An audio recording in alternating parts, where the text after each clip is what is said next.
off at. But besides that, I'm a good student. So you feel like you get picked on. You Yeah. feel like out of everybody you get singled out. Yeah. Why you feel like that? Cause like if other people do something and I do something to be productive, they be like, JJ this, JJ that. And I be like, all these other people, and you want to point at me for what? I'm walking up the hallway. It's other people in the hallway. I got to get pulled to the office, and it's other people walking up the hallway besides me. But I'm saying, why do you feel like they single you out of everybody? Why you? Can you pinpoint? I don't know, to be honest. You don't know? No. Okay. Are you the loudest out the group?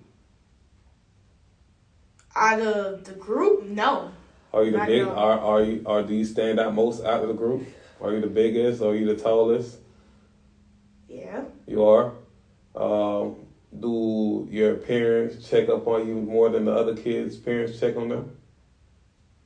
I don't know if they parents check on them. You don't know. So you just feel like overall you're the one that get picked out the bunch because you're JJ. So what about if maybe the teachers like you or want to believe in you, want to see you do better in life? What about that? You think? I can understand that, but if I get up to go get a pencil and there's other people standing up playing, if I'm going to get a pencil, why are you bothering me? If I said I was going to get a pencil and you wouldn't answer to my hand being raised for 15 minutes, so I went to go get a pencil to do my work, make sure my grades stay up. So so you feel like teachers aren't being fair. Right. So do you feel like a teacher can see each and everybody in the classroom at one time? They should be able to. They ain't finna just see me. So do you feel like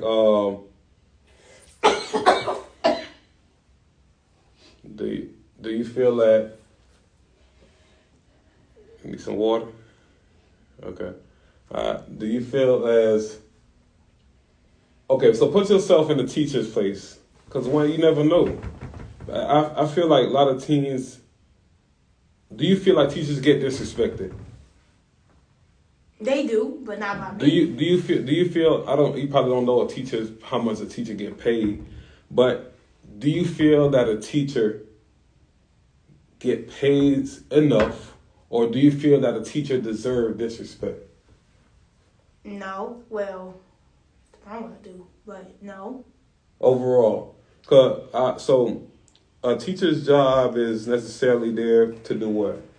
Teach. Some teachers don't teach. Some teachers don't teach. You know, some teachers are there just for a check. You know what I'm saying? I'm not going to disagree with that. So, with that being said, regardless of the fact, you have to somewhat love kids to be a teacher. Majority. I'm not speaking for all. Majority.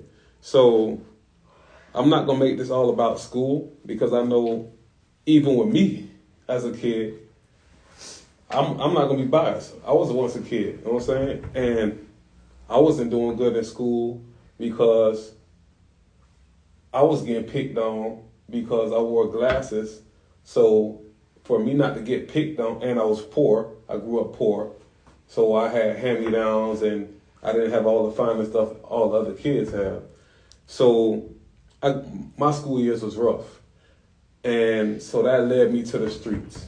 And that led me to fall behind because I didn't want to wear my glasses because I couldn't see the board or what the teacher was teaching.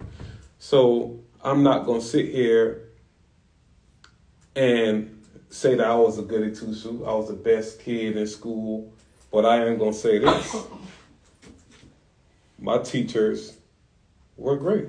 My teachers, they didn't have to be there. You know what I'm saying? So that's why me being a father figure, I always would come to a kid and address a kid and discipline a kid when it comes down to school, because I know what a teacher is there for, and most of these people are there to do a job, and they do something that they care about. So with that being said, because eventually you're going to be grown, eventually you're going to have kids, eventually your kids might do the same thing you're doing. You don't think you're going to get on them? I am. Yes. I think you might punch him. I think you might try to knock him out. You know what I'm saying? So that's the thing we have to understand as being a kid. When I was a kid, I always just say I couldn't wait till I grow up. I wish I never grew up. And a lot of kids say, nah, I can't wait till I get out my mom. I can't wait till I get it. And it's like that. You feel like that, huh?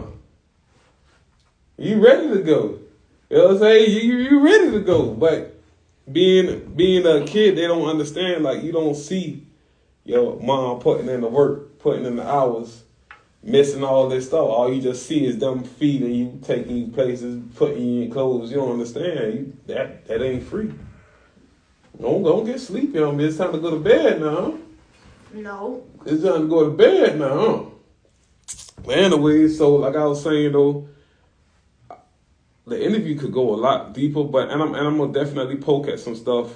I'm gonna poke at some stuff because as a teen, at 12 years old, once you get into middle school, you really get introduced into a lot of things.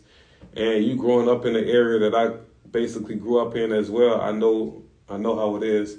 So, do you feel like if you wasn't in the hood, if you wasn't raised in the hood, do you feel like your life would be a lot different than it is now? If you was in the neighborhood that you stay in now versus the neighborhood that you was raised up in, how would you feel? How would that impact your life? Do you feel like you would have been more respectful? Do you feel like you would have been a better off kid? Do you feel like you wouldn't be so aggressive?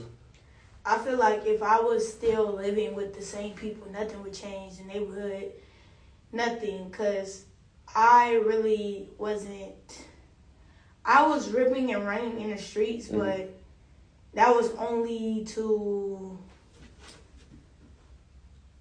I'm not going to say prove nothing, but it was also to provide for myself. Not saying the people that I had didn't, but they were constantly working and getting locked up, and it left me to going out and doing my own thing. So I hear that you're saying you didn't have the guidance or love. Is that what you're saying?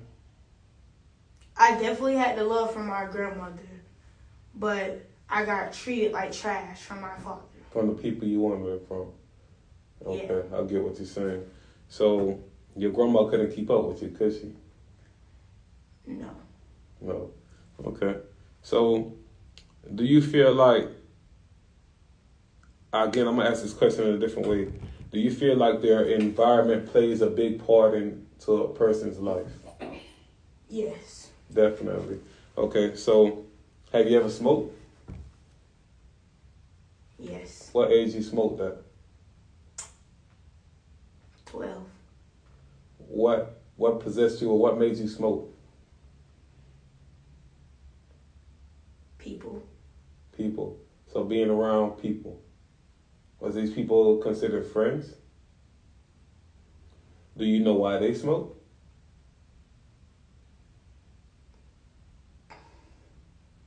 Get stuff off their mind. So you feel like they had a hard life. They was going through stuff as well. Yeah, some of them. So growing up in the hood is pretty, sad, rough, happy, good? How would you consider it? Are you from the hood? Do you consider where you from the hood? I consider myself but like, I feel like being in the area I was in, it's no like, you can be who you are, but you just can't be a weakling, because they're going to step on you like a doormat, run you over, and take advantage of you, and I wasn't going for it, so... So you was forced to be tough, I was always a nice person until I started road running. Yeah. So you was forced to change. Do you feel like, I see you dress more, you dress sort of like me, so do you feel like, is that a reason why you dress the way you dress? I dress like this because of that, and also, I wouldn't say insecurities, but I feel like if I was to wear stuff I used to wear, it's like getting picked on caused most of my problems, all my fightings, getting kicked out of schools, because I'm not going for it. So that's basically why I just started fitting in, dressing. Got you. So it was like a uniform, basically. You had to fit in. I get what you're saying. So, yeah, man. What's up, everybody? Over how everybody doing? But yeah, life can be real beautiful, man. You know what I'm saying? So everybody's situation in life is definitely different. A lot of parents, we're learning. Some of us really don't know. It's hard. You know what I'm saying? Some of us wasn't raised right we don't know. We all just pick and choose, trying to be the best that we can be. And a lot of us people, I ain't gonna say no race. It's just really a survival thing. We just try to do our best, but some kids don't know their parents. I want to add in on that. Mom, come here. Okay, so she's bringing the mom to live. What's going on, everybody? You gonna step in the live real quick? What's up? You have a question? Okay, so what True just said about so like I told y'all, most of my pain was from my dad, but also I was also like she said, I was with my grandma and my dad. So I was also curious, like once I started to realize, I was also curious on like knowing my mother. I didn't really like know her. So that kind of hit too, but I used to like, I feel like she always told me that she was trying, and I could understand that. And my grandma was keeping me away, but I just feel like that as we're getting closer now and bonding is going away, but before then, it kind of put like a puncture into my life as well, as if like I didn't have a mother figure or stuff like that. Because like at certain times, you're going to need a mother figure. Certain things, you're going to need a mother figure. And I was just curious where mine was, but I could understand because she did say she was trying to get to me, but, stuff was going on and stuff like that. So you felt like you knew you had a mother? I knew I had one. What age did you realize you had a mother?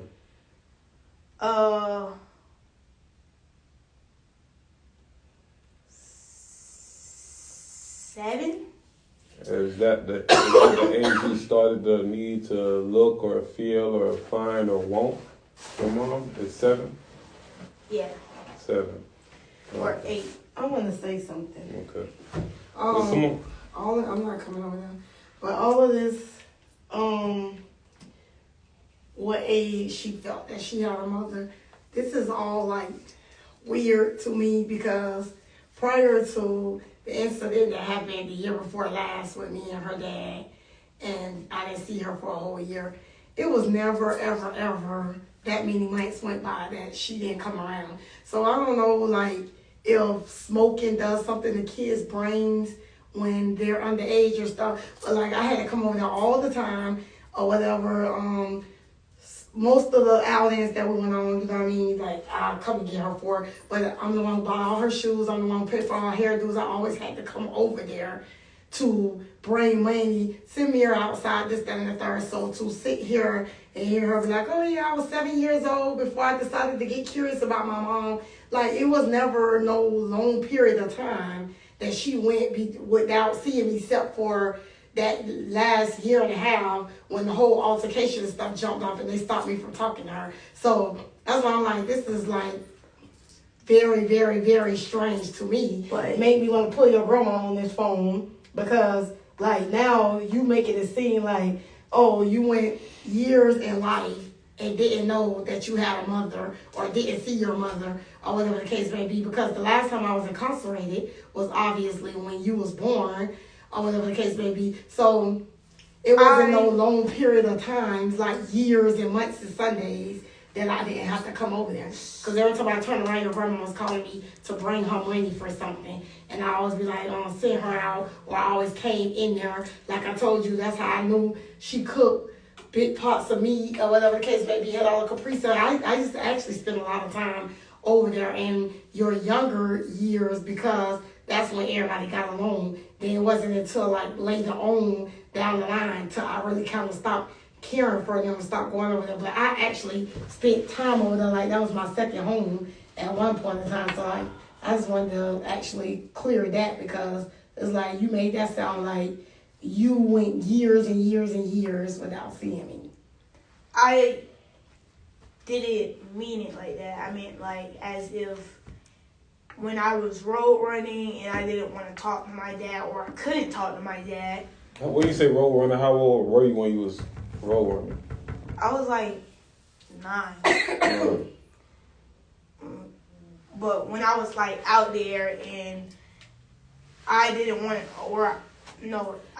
talk to my grandma because I didn't know how she would feel about it. Couldn't talk to my dad because he was never there.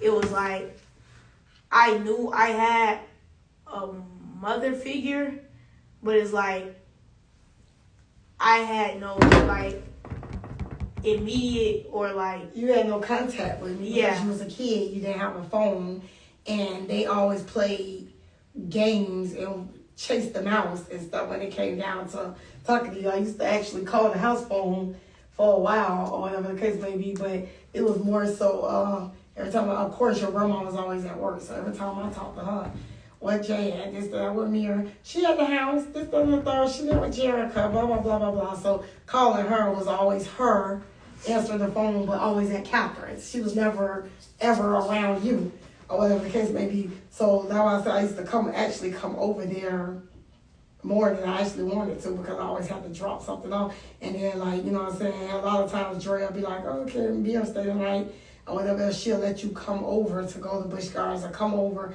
for a couple hours or whatever else. But then she'll always fly over there and blow the horn like a belligerent psychopath. And, oh, where my baby? And she got to stay the night. And send her out the door. It was just always like it just made it hard to deal with you because she was always so.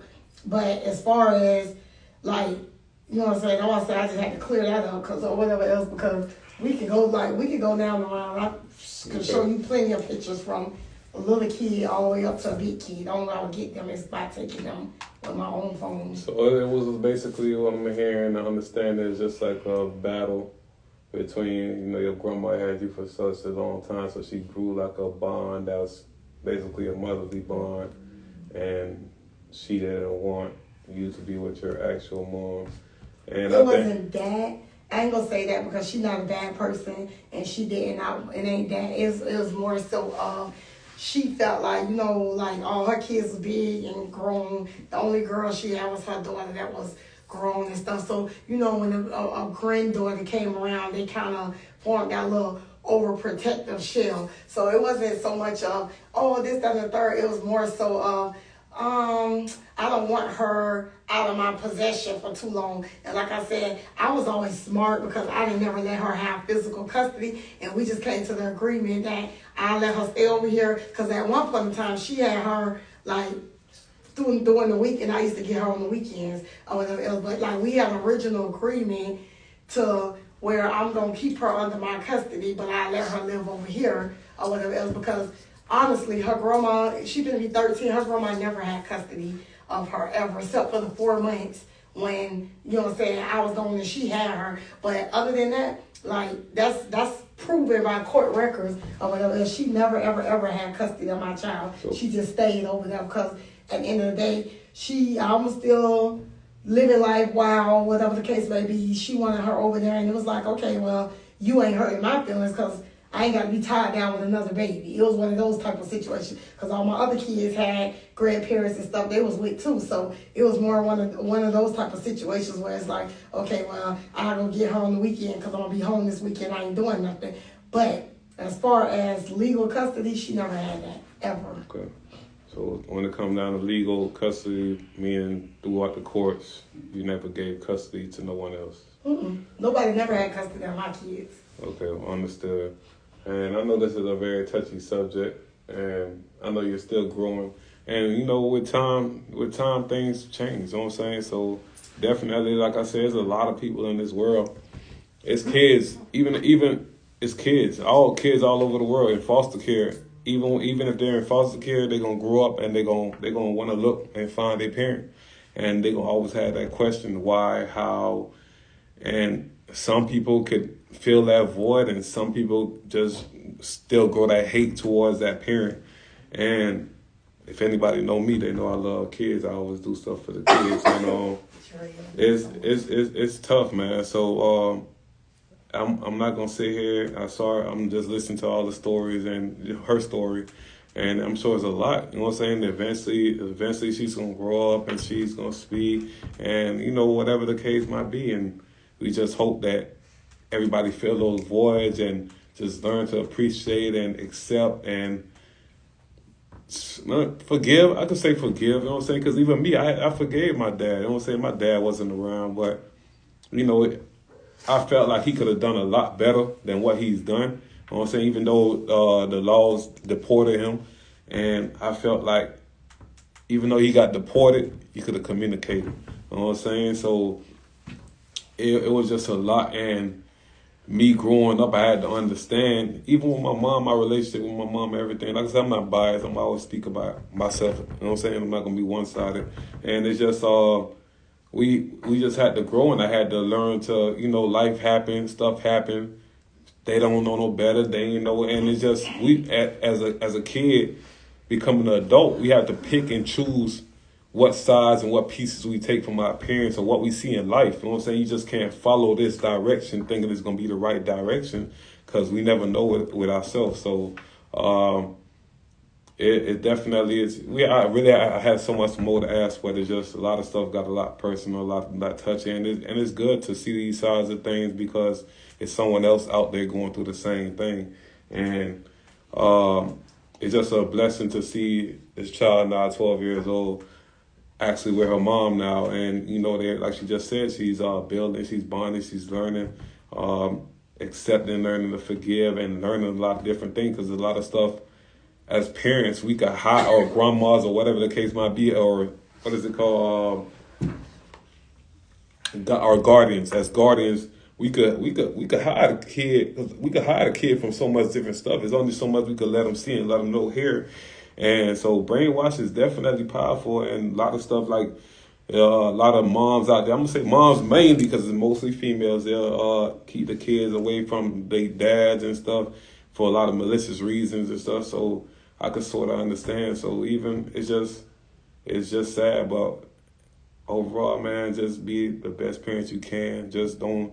I know situations might get tough, but I always reach out there and try to grab your kid or connect with your kid somehow, because remember your kid, even if you're not in your kid life, your kid's still looking for you. You know what I'm saying? Your kid gonna be looking for you. You know what I'm saying? And sometimes when they look for you, it may not go as good as you wanted to. You know what I'm saying? I done seen situations where the son grew up and he fired off on their dad. You know, it's stuff get like that, because it's just, you know, that void, that feeling that a kid didn't ask to be here. So with the kid growing up and understand, and they hearing and seeing all this stuff, that's what they're gonna say. I ain't asked to be here, so why'd you leave me?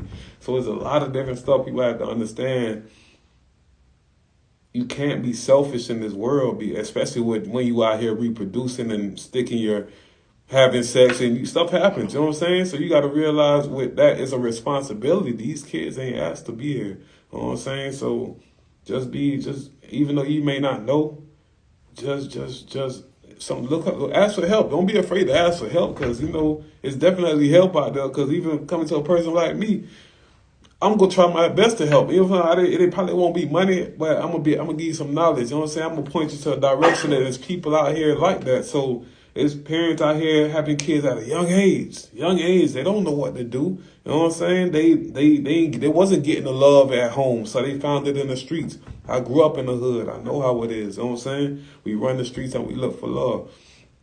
Especially females growing up in the hood. You know what I'm saying? So females is definitely, you know, they run across the older dudes, and the older dudes buying them the shoes and the clothes, and they just praying on them, wait until they grow. You know, stuff like that. It's just a lot of stuff women go through, and I salute women. You know what I'm saying? A lot of women could be manipulated and evil or whatever, but you know, without women, we wouldn't be here. And women is the strongest being on earth. Even as males, we have a Y chromosome. That's a woman chromosome. That means female. We all have that. Everything on this earth have that Y chromosome in it. No X. X? Well, X chromosome. My bad. I apologize. I ain't a goddamn doctor or nothing, but my phone about to die and everything. But man, this Go Talk, man. I appreciate everybody coming through. It's gonna be a different topic next time. It's supposed to be doing this every week. So every week we're gonna do a different topic. Yeah, man, JJ is definitely gonna be somebody to get to know because she is definitely special. She is definitely an actor, comedian, and she have a great personality, and she gonna keep you rolling, man. So her mom definitely flicks up all the time and got her going. She going viral on TikTok, Facebook. She's going viral, even though it's not under her name, but. This girl right here, this a fall girl. This girl can't stand on her 2 feet. But she gonna be in a movie somewhere, so y'all stay tuned, man. Y'all keep an eye out for JJ, man. We gonna get back to her. Y'all have a good night. So, I don't fall. Go Talk. Say hi. Thank y'all for joining.